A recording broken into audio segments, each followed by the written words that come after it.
Hello dear students. अब motional EMF के बाद हम लोग यहाँ पर इंड्यूस्ड इलेक्ट्रिक फील्ड समझ रहे हैं। अभी तक कंडक्टर में मोशन की वजह से चार्ज सेपरेशन होता था और चार्ज सेपरेशन एक इलेक्ट्रिक फील्ड क्रिएट करता था, लेकिन फ्लक्स को बिना कंडक्टर को मूव कराए हुए भी चेंज कराया जा सकता है।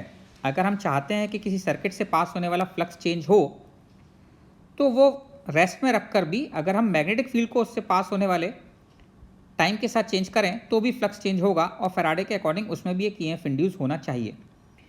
तो हम ऐसे केस में समझने की कोशिश करते हैं कि ये इलेक्ट्रिक फील्ड का ओरिजिन क्या होता है और ये इलेक्ट्रिक फील्ड कैसे क्रिएट होता है। इस इलेक्ट्रिक फील्ड को हम बोलेंगे इंड्यूस्ड इलेक्ट्रिक फील्ड। यहाँ पर इस इंड्यूस्ड इलेक्ट्रिक फील्ड को समझने के लिए मैं एक एक्सपेरिमेंट कर रहा हूँ। इस एक्सपेरिमेंट में हमने एक सोलेनॉइड ले लिया, long solenoid you can consider, और इस लॉन्ग सोलेनॉइड में करंट आई फ्लो हो रहा है। इस सोलेनॉइड के चारों तरफ हमने एक रिंग रख दी है और उस रिंग में कोई बैटरी नहीं लगाई बट एक गैल्वेनोमीटर लगा दिया है। इस सिचुएशन को मैं यहाँ पर इस तरीके से भी शो कर सकता हूँ कि ये सोलेनॉइड है, अंदर की तरफ रखा है स्क्रीन के, और इसके चारों तरफ ये एक रिंग रखी हुई है जिसमें गैल्वेनोमीटर लगा हुआ है। Now you can clearly see that इस रिंग से पास होने वाला जो फ्लक्स है वो ये वाला फ्लक्स है जो कि इस रिंग से पास हो रहा है। ये फ्लक्स अगर चेंज होगा तो इसमें ईएमएफ इंड्यूस होगा और जिसकी वजह से करंट फ्लो होना चाहिए। ये फैराडे लॉ से तो हमें समझ में आता है, लेकिन अगर हम इसको मोशनल ईएमएफ के पॉइंट ऑफ व्यू से समझने की कोशिश करें बच्चों तो थोड़ा सा कन्फ्यूजन होता है क्योंकि इस केस में कोई कंडक्टर मूव नहीं कर रहा है। अगर कोई कंडक्टर मूव नहीं कर रहा है तो कोई चार्ज का सेपरेशन भी नहीं होगा, बिकॉज मूविंग चार्जेस पर मैग्नेटिक फील्ड फोर्स लगाता है और उस फोर्स की वजह से ये चार्ज पार्टिकल सेपरेट हो जाते हैं। लेकिन इस केस में कोई चार्ज मूव नहीं कर रहा है, इसलिए कोई चार्ज सेपरेशन भी नहीं होगा। तो चार्ज सेपरेशन तो रीज़न नहीं है इलेक्ट्रिक फील्ड क्रिएट होने का। और थोड़ा और अगर आप सोचें तो आपको और अजीब लगेगा, बिकॉज जहाँ पर रिंग रखी हुई है, आपको पता है कि सोलेनॉइड के बाहर मैग्नेटिक फील्ड क्या होता है। याद है आपको, सोलेनॉइड के बाहर मैग्नेटिक फील्ड बी आउट जो है वो ज़ीरो होता है। तो इसका मतलब ये हुआ बच्चों कि जहाँ पर ये रिंग रखी हुई है वहाँ पर तो कोई मैग्नेटिक फील्ड भी प्रेजेंट नहीं है। Even no magnetic field is present where ring is placed. तो नाउ ये बड़ी अजीब सी चीज़ लगती है कि एक रिंग रखी है, ना तो वो मूव कर रही है, ना उसमें जहाँ रखी हुई है वहाँ मैग्नेटिक फील्ड है, लेकिन फिर भी आप स्पेस में कहीं और मैग्नेटिक फील्ड चेंज कर रहे हैं और कहीं और स्पेस में मैग्नेटिक फील्ड चेंज करने से इस रिंग में गैल्वेनोमीटर डिफ्लेक्शन शो कर रहा है। तो अगर हम इस एक्सपेरिमेंट को ध्यान से समझें और कंक्लूड करने की कोशिश करें बच्चों, तो हम ये कंक्लूड कर पाएंगे इस केस में, इसका कंक्लूजन क्या होगा कि time varying magnetic field creates an electric field at all points in space. अगर कहीं स्पेस में मैग्नेटिक फील्ड टाइम के साथ वेरी कर रहा है तो वो हर जगह पर यूनिवर्स में एक इलेक्ट्रिक फील्ड क्रिएट कर देता है। तभी तो इस रिंग में जहाँ ये मैग्नेटिक फील्ड ज़ीरो है, जहाँ ये रखी हुई है, तब भी इसमें करंट फ्लो होने लगा। अब बात ये आती है कि अगर हम ऐसा मान लें कि ये ऑल पॉइंट्स पर इलेक्ट्रिक फील्ड क्रिएट करता है, तो अब उस इलेक्ट्रिक फील्ड का मैग्नीट्यूड क्या होगा और डायरेक्शन क्या होगा, ये हमें सोचना है। इसके बारे में हमें कैलकुलेशन करनी है। इस चीज़ पर तो ज़्यादा दिमाग नहीं लगाया जा सकता कि इंड्यूस्ड इलेक्ट्रिक फील्ड क्यों क्रिएट हुआ, बिकॉज ये तो नेचर का लॉ हुआ। हम समझें this is law of nature that when ever magnetic field will very with time and electric field will be induced everywhere in space. तो अब हम पढ़ने क्या वाले हैं, हम ये देखना चाहते हैं कि magnitude and direction of induced electric field when magnetic field is distributed in cylindrical region। आप ये ध्यान रखें, मैं अभी आपको एक स्पेशल केस करवा रहा हूँ जिसमें मैग्नेटिक फील्ड कौन से रीजन में है, सिलिंड्रिकल रीजन में मैग्नेटिक फील्ड डिस्ट्रीब्यूटेड है, जैसा कि हमने सोलेनॉइड में लिया। सोलेनॉइड में अभी सिलिंड्रिकल रीजन में था।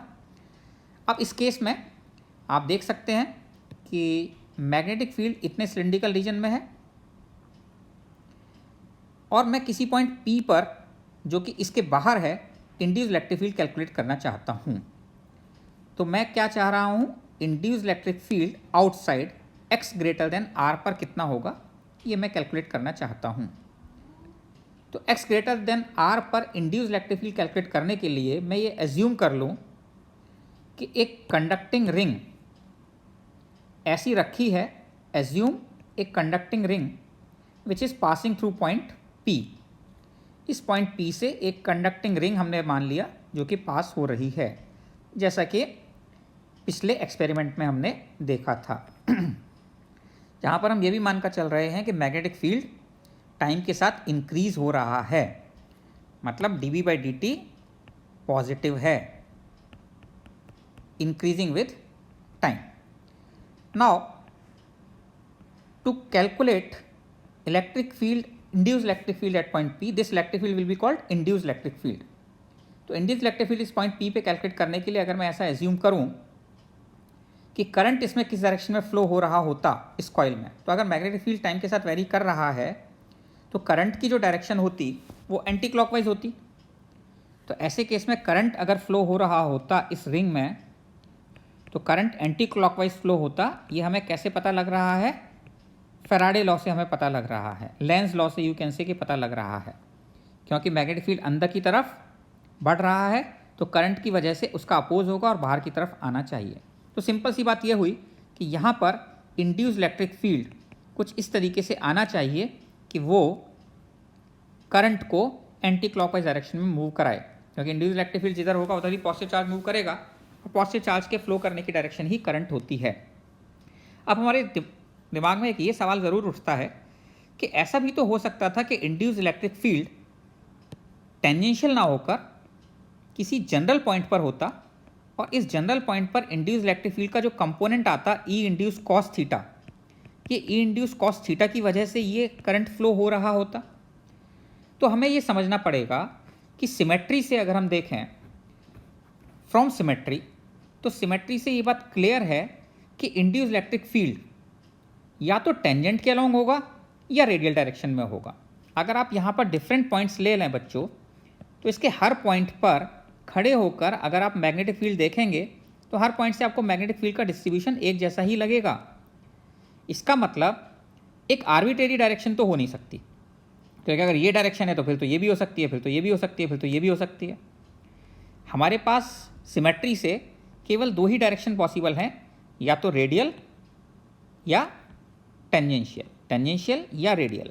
अब अगर ये रेडियल डायरेक्शन होती, इंड्यूस्ड इलेक्ट्रिक फील्ड इधर होता, तो इसका कंपोनेंट इस डायरेक्शन में जीरो होता, और कंपोनेंट अगर इस डायरेक्शन में जीरो होता तो करंट भी क्या हो जाता, जीरो होता।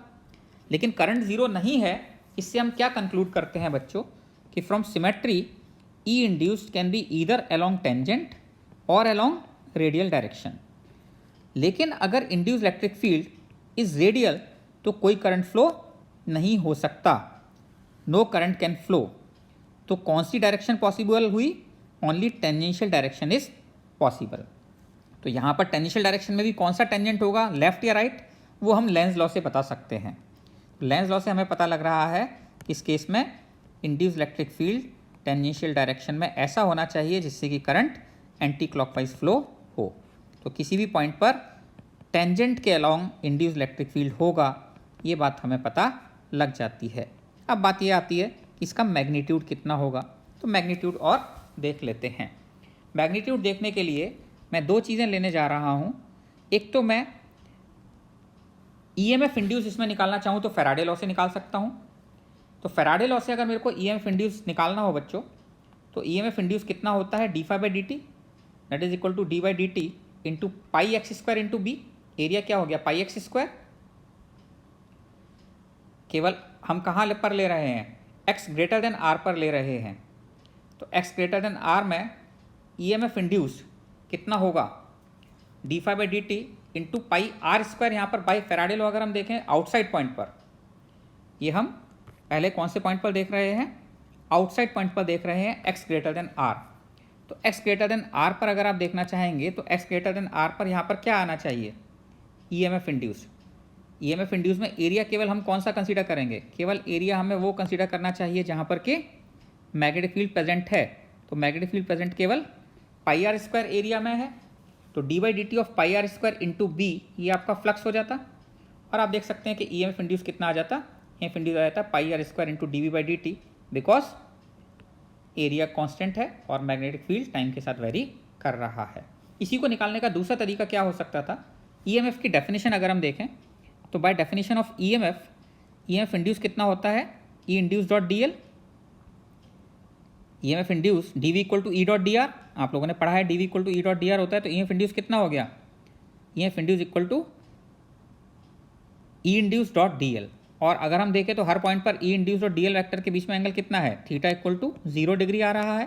तो E induce dot D l can be written as E induced to into 2 pi x. यहाँ पर आप देख सकते हैं इसके लिए EMF इंड्यूस क्या होगा, ई induced into 2 pi x circumference हो जाएगा। अगर हम इन दोनों इक्वेशन को कंपेयर करें, इक्वेशन 1 एंड इक्वेशन 2, ये इक्वेशन 2 हो गई और ये इक्वेशन 1 हो गई, तो अगर हम इक्वेशन 1 और 2 दोनों से निकालना चाहें क्या सिचुएशन आएगी, तो हमारे पास ये आ जाता है pi are square into D we by D t equal to E induced into 2 pi x, और हमारे पास इसका मैग्नीट्यूड आ जाता है r square by 2x into D we by D t. अगर आप इसको वेक्टर फॉर्म में लिखना चाहेंगे then this can be written as r square by 2x square into x cross D we by D t. X where x is radial vector, X cross D we by D T, ये vector form आ जाती है। ये अपनी importance है इसकी अलग, तो आप इसको ध्यान रखें, वेक्टर फॉर्म का हम यूज़ करेंगे।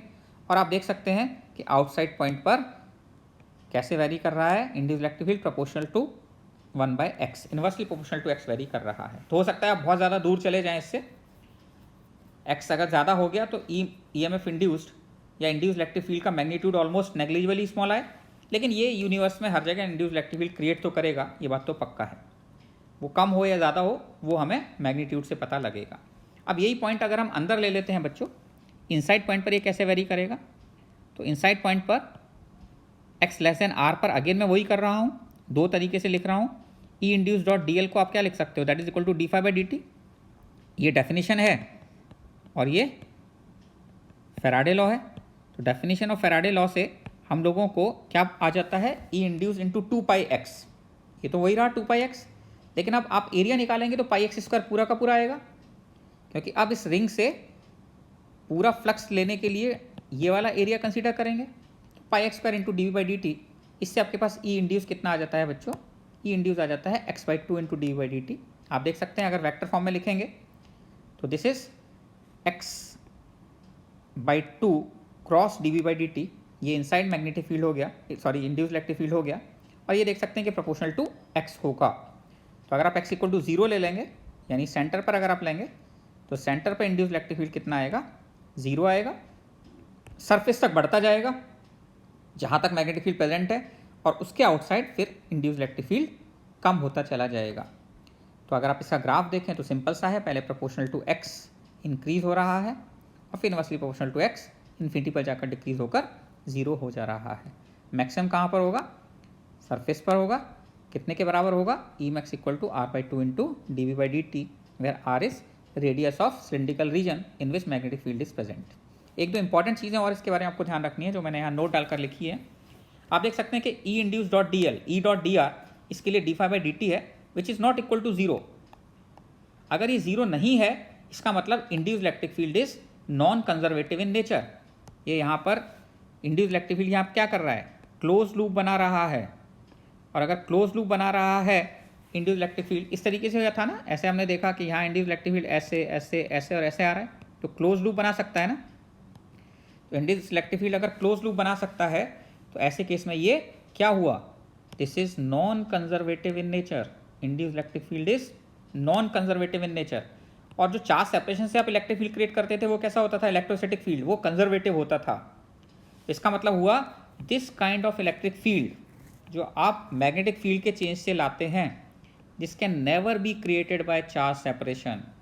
अगर आप चार्ज सेपरेशन से इस तरह का फील्ड क्रिएट करना चाहेंगे तो कभी नहीं हो सकता, दोनों का नेचर डिफरेंट है।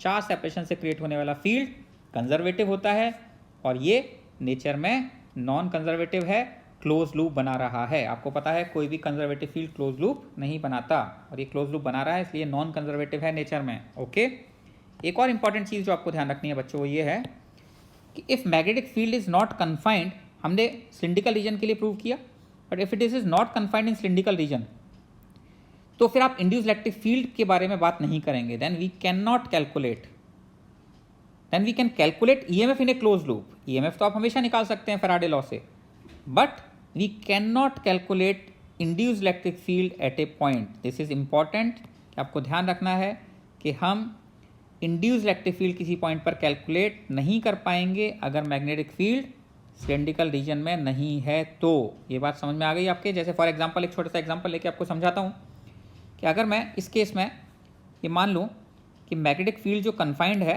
वो कैसे रीजन में है, यहाँ पर स्क्वायर क्रॉस सेक्शन है, तो मैग्नेटिक फील्ड इस केस में स्क्वायर क्रॉस सेक्शन में है या रेक्टेंगुलर क्रॉस सेक्शन में डिस्ट्रीब्यूटेड है। अब अगर आपसे पूछा जाता है कि find current in circular loop, ये आपको एक सर्कुलर लूप दिया हुआ है, इस सर्कुलर लूप में आपको करंट कैलकुलेट करना है, इसका रेजिस्टेंस जो है वो आर गिवन है, इसका रेजिस्टेंस इज आर। तो आपको कुछ भी जानने की ज़रूरत नहीं है, आपको सोचने की ज़रूरत भी नहीं है कि इंड्यूस्ड इलेक्ट्रिक फील्ड है कैसा है कैसा नहीं। फैराडे लॉ सफिशिएंट है। फैराडे लॉ क्या बोलता है आपको कि जो इसमें आई होगा वो ई डिवाइडेड बाई आर होगा और ई एफ इंड्यूस कितना होगा, d phi by D t Faraday law से, और d phi by D t कितना होगा, बी इंटू ए, बी कितना हो गया d B by D T, ये कितना हो जाएगा area into d B by D t, और D B by D t कितना दिया हुआ है हमें, अल्फा टेस्ला पर सेकंड दिया हुआ है, तो ए हो गया पाई एक्स स्क्वायर और D B by D T हो गया अल्फा टेस्ला पर सेकंड डिवाइड बाई आर कर दिया, तो आपके पास करंट आ जाता है।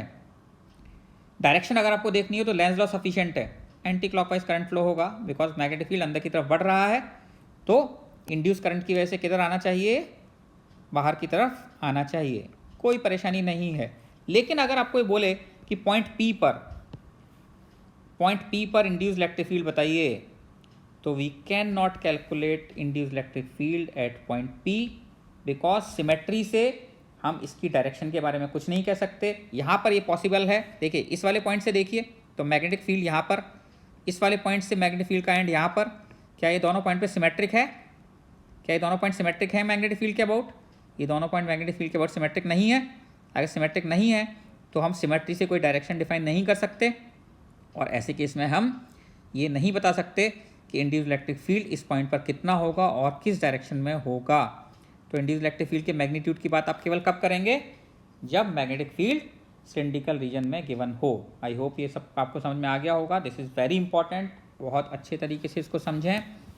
जहाँ पर नहीं समझ में आ रहा है दोबारा लेक्चर को देखें, नोट्स बनाएं, और बहुत अच्छे तरीके से इसको समझने के बाद हम इस पर बेस्ड प्रॉब्लम्स करना शुरू करेंगे। Okay, enjoy your day.